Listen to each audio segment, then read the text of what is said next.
लोहड़ी की कहानी। लोहड़ी का संबंध सुंदरी नामक एक कन्या तथा दूल्हा भट्टी नामक एक योद्धा से जोड़ा जाता है। इस संबंध में प्रचलित ऐतिहासिक कथाओं के अनुसार गंजीबार क्षेत्र में एक ब्राह्मण रहता था, जिसकी सुंदरी नामक एक कन्या थी, जो अपने नाम की भांति ही बहुत सुंदर थी। वह इतनी रूपवान थी कि उसके रूप व सौंदर्य की चर्चा गली गली में होने लगी थी। धीरे धीरे उसकी सुंदरता के चर्चे उड़ते उड़ते गंजीबार के राजा तक पहुँचे। राजा उसकी सुंदरता का बखान सुनकर सुंदरी पर मोहित हुआ और उसने सुंदरी को अपने हरम की शोभा बनाने का निश्चय किया। गंजीबार के राजा ने सुंदरी के पिता को संदेश भेजा कि वह अपनी बेटी को उसके हरम में भेज दे। उसके बदले में उसे धन दौलत से लाद दिया जाएगा।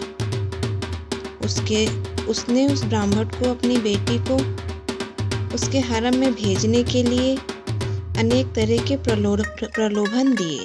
राजा का संदेश मिलने पर बेचारा ब्राह्मण घबरा गया। वह अपनी लाडली बेटी को उसके हरम में भेजना नहीं चाहता था। जब उसे कुछ नहीं सूझा तो उसने जंगल में रहने वाले राजपूत योद्धा दूल्हा भट्टी का ख्याल आया, जो एक कुख्यात डाकू बन चुका था, लेकिन गरीबों व शोषितों की मदद के कारण लोगों के दिल में उसके प्रति अपार श्रद्धा थी। ब्राह्मण उसी रात दूल्हा भट्टी के पास पहुंचा और उसे विस्तार से सारी बात बताई।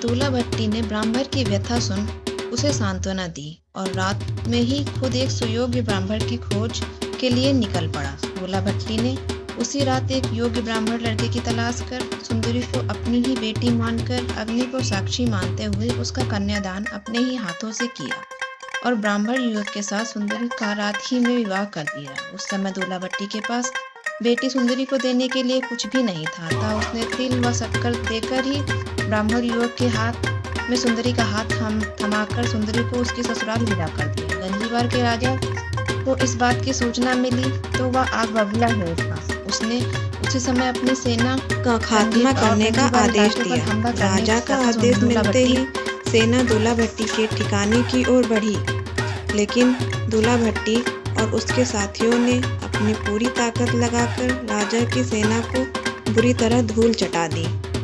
दूल्हा भट्टी के हाथों शाही सेना की करारी शिकस्त होने की खुशी में गंजीबार के लोगों ने अलाव जलाया, भंगड़ा डाला। कहा जाता है कि तभी से लोहड़ी के अवसर पर गाए जाने वाले गीतों में सुंदरी और दूल्हा भट्टी का विशेष तौर पर याद किया जाने लगा।